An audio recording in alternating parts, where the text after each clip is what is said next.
I'm not sure if you're aware, but Season 6 of Game of Thrones recently aired and was almost completely non-book material since they're past the books, where George R.R. Martin has yet to release The Winds of Winter. The TV series is set to conclude within the next 2 years, and I was wondering what your thoughts are on moving it past the ending on its own without the books. Good for them. That's all I have to say. Good for them. Because the bottom line is, I'm sorry, George R.R. Martin, a lot of people are saying, oh, he can take as long as he wants, right? Because it's creative genius. And you can't stifle creative genius, and you can't rush it, and you definitely need to give him his time to finish the books, right? Because if he doesn't, and he rushes through it, and it sucks, then everyone will complain. I agree, but at the same time... George R.R. Martin is a lazy fuck. I mean, this guy doesn't do anything. Seriously. Look at... His whole series blew up several years ago because it went on HBO, became a super popular TV series, and then what does he do? Oh, I'm at home writing a book. Sorry, I don't believe that he sat there for fucking 4 or 5 years writing one book. I just don't believe it. What I believe is that he's got all this fucking royalty money rolling in, and now he's living the high life. And so for him, oh, I got the royalty, I don't need to work hard anymore. Man, fuck that. I mean, yeah, I know the book's never finished. Who gives a fuck? Here comes another fucking $1 million paycheck for me, so why the fuck would I care? So... I don't think he cares. I really don't. I mean, I get that mentality, because I'll be honest, I've said about this before. Reading his books, the last couple books of his that I read, they sucked. Because what it was he wrote this super book, and then he split it into 2 books, so now when you're reading the books, the time frame is going forward in time, back in time, this character, that character, and it's a terrible fucking thing, and he ruined his own fucking book series. So good on them. Whoever's writing the HBO TV series, you do not have an easy job, that is for sure. I'm certainly not jealous of the people who are writing for the HBO series, okay? I'm not jealous at all. That's got to be a tough fucking challenge, simply because you're writing from source material that people are all so loyal to, but the guy fucking never finished the books. And now, who knows, no matter what they do with the show, people are probably going to complain about the ending, but, hey, good on them, and, you know what? It is what it is. If George R.R. Martin never finishes the books, will anyone ever care? Because honestly, the show has become more canon than the books at this point. That's what happens when you're lazy. I don't know what else to say. This next one's from Fallen1 Gaming. And he says, Phil, I was wondering, could you ever be willing to use a GoPro and a laptop to live stream from PAX West, being that the convention is so close to you? I think it would be an awesome way not only to draw in viewers for an event, but would also be a way to showcase new upcoming games live and your take on them before release. Also, if the dev teams are there, you could be... Oh my god. You could interview them and show the faces behind the games. Just a thought. Alright. First off, a GoPro. I mean, I'm sure that this is the camera that you, like, wear on your head or whatever. I've heard, when I used to sell the fucking things when I used to work at, like, Best Buy and stuff, and they sucked back then. The resolution was terrible, they weren't good quality. Now I hear that they've become, like, really good stuff, and that the GoPros are actually quite good. First of all, I wouldn't use a GoPro. No, I just use a handheld camera. I've been to E3 before, I use a handheld camera, much better. GoPro would be too shaky cam, and the quality wouldn't be as crisp or clear, alright? But here's the thing. It's very directly related to what I already mentioned previously. I don't have the time. Like, if I took an entire 3 days off to go to say, PAX West, alright? First of all, people don't realize how busy these fucking conventions are anymore. Like, when I started off this thing on YouTube, gaming was just becoming, like, a hobby that was popular. Now, it's, like, the #1 thing. It's insane. Parking, you're talking, I have to park, like, a mile, 2 miles away from the fucking place and walk. Expensive to park, right? And to get in, you gotta buy your tickets a million months ahead of time, right? Which I have really not been on top of or even looking into. Most people who want to get into the fucking convention can't even get into it because they don't get tickets, right?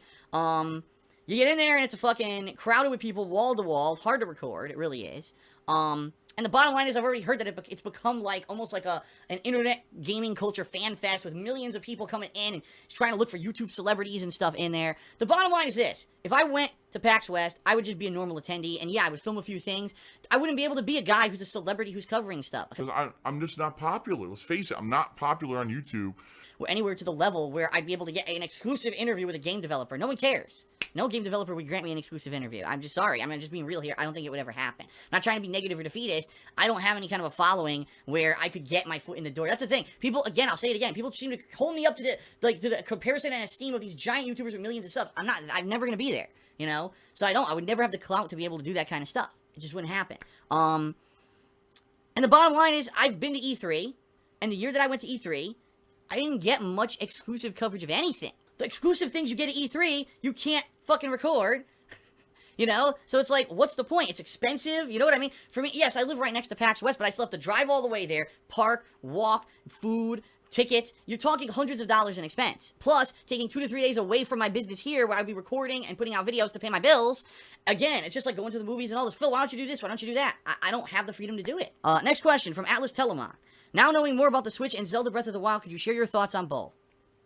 I already shared my thoughts on Switch on my forums and on Twitter. I'll very briefly tell you what I think about the Switch. The Switch is a portable console. It is not a home gaming console whatsoever. It is the next evolution of the 3DS. Nintendo might not want to mention it, and they want to market it like a home console. It is not. What the Switch is literally Nintendo throwing in the towel. We're taking the towel. Forget it.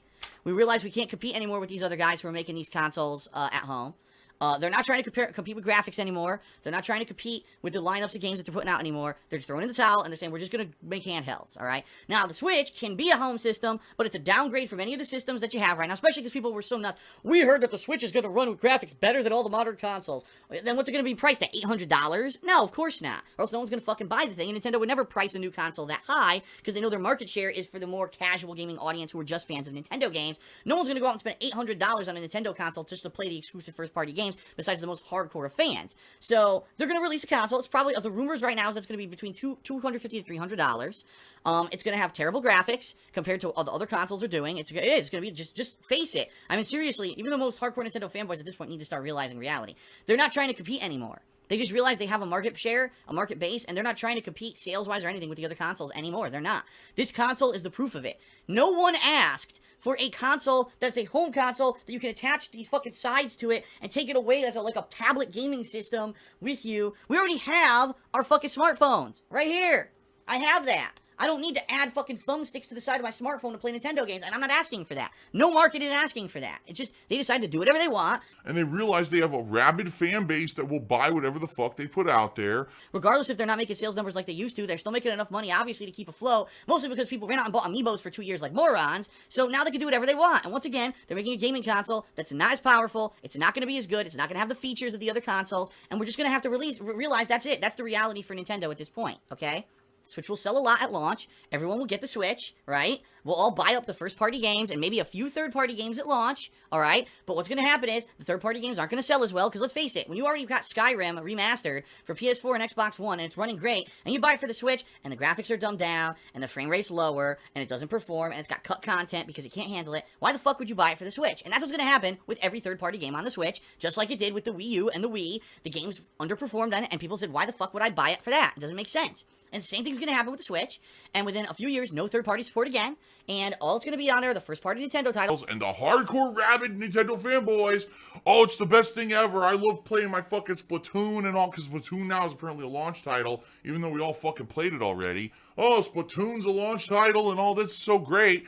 And they're going to be there in their bubble, their Nintendo bubble. Well, all of us outside are over here playing all of our great games on the other consoles, and they'll be in their fucking Nintendo bubbles. Because that's really what it is now. This fan base of Nintendo is kind of like the same thing, the fan base of Apple. They live in their bubble. Even though technology has advanced outside of Apple, right? You got droids and all these other phones and tablets and things that do things better than the Apple devices. People gotta have the new Apple. It's the same thing with Nintendo. I gotta have the new fucking Nintendo, regardless if it's behind the times. So overall, I think the Switch will sell to the targeted market, which will be Nintendo fans. And I don't think it's going to do so well outside of that after maybe the initial year. You know, just like the Wii U. People bought the Wii U initially, and then after that, it just stopped selling because no one wanted it because there's no fucking games for it worth playing besides the first-party games, and that's not enough to sell the whole console. Same thing's going to happen with the Switch, and Nintendo will be in the same situation, so they'll find another gimmick. Oh, man, the Amiibo gimmick wore out, man. We got to sell fucking, I don't know, Nintendo plushies or fucking... They'll do something stupid that has nothing to do with gaming to make more money, and people will go, the fanboys, gotta buy it, gotta run out and buy it, and they'll make more money to finance their stupid blunders, and they'll keep going. A couple more questions here. From Evoker to the Face.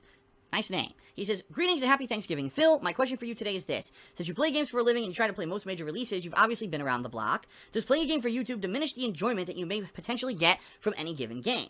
As in, do you think you would enjoy certain games more if you were able to play them more casually and you didn't have to worry about all the things going on, you know, around a typical playthrough? Does playing games for YouTube ever give you a feeling of burnout, so to speak, because you play so many games? I've always been curious about this and thought you'd be the perfect person to ask since you always give it straight and without the bullshit. Well, here's the deal.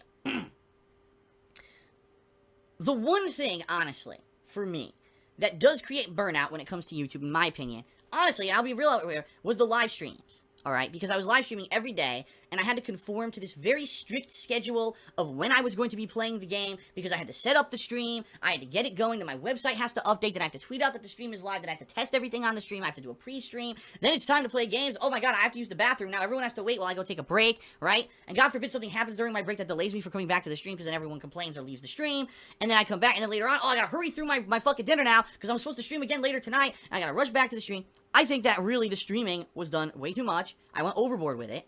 And sadly, it became more of a detriment than an asset to my business. Because the bottom line was, it wasn't special.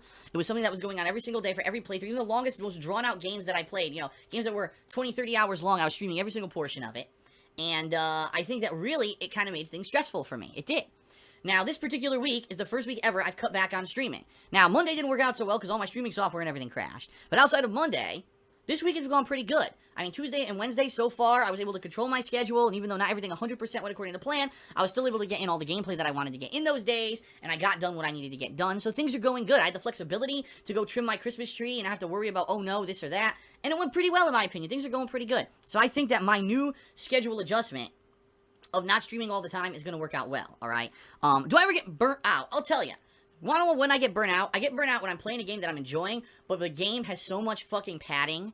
And that's what I hate. That's what I get burnt out on. It's not necessarily because I'm recording for YouTube or because I'm streaming, but because when I get to those points in the game, I know there's better things I could be fucking doing. There's other games out there, there's footage that people want to see. But because this game went into a huge grind, no one cares, no one's watching, and that burns me out because the bottom line is really what always got me excited about YouTube was knowing that when I play a game and I'm recording it and I'm sharing it, that there's an audience that cares and wants, they're feeding for the next part, and they're very excited to participate in comments and stuff. And when you get these playthroughs that are like this with the grinding, the attendance falls off and people just lose interest. And I understand why, because I lose interest. To play the fucking game, I'm losing interest. You know what I mean?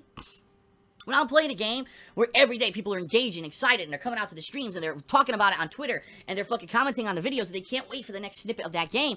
That's when I feel the most excitement about doing gaming, honestly. A lot of the times, it's not the game. It's the excitement of coming in and seeing other people who are excited to see me play stuff. And every once in a while, I get that back. For example, when I was doing the PlayStation VR stuff, that whole weekend, I felt that. People were very engaged and excited to see PlayStation VR and see what that was going to be, right? But honestly, it's few and far between these days. I don't really seem to get that kind of excitement anymore for most new releases. And that kind of is what creates the burnout for me. So yeah, I think the one thing that creates, it's not the burnout of having to play games every day. It's not the burnout of having to play games in a certain amount of time. For me, it's the burnout of when I'm playing a game and my viewer base isn't enjoying it. Because then I'm kind of like, damn, and I already started this game, and I know there's some people who are enjoying it, so I can't stop just playing it, right? And a lot of times there'll be a game that I really like, and people just aren't liking the playthrough, and that's frustrating. That's what creates the burnout with me. Man, I gotta go back and play that game again, and try to beat it in the next couple of days, even though I know no one's watching. That sucks.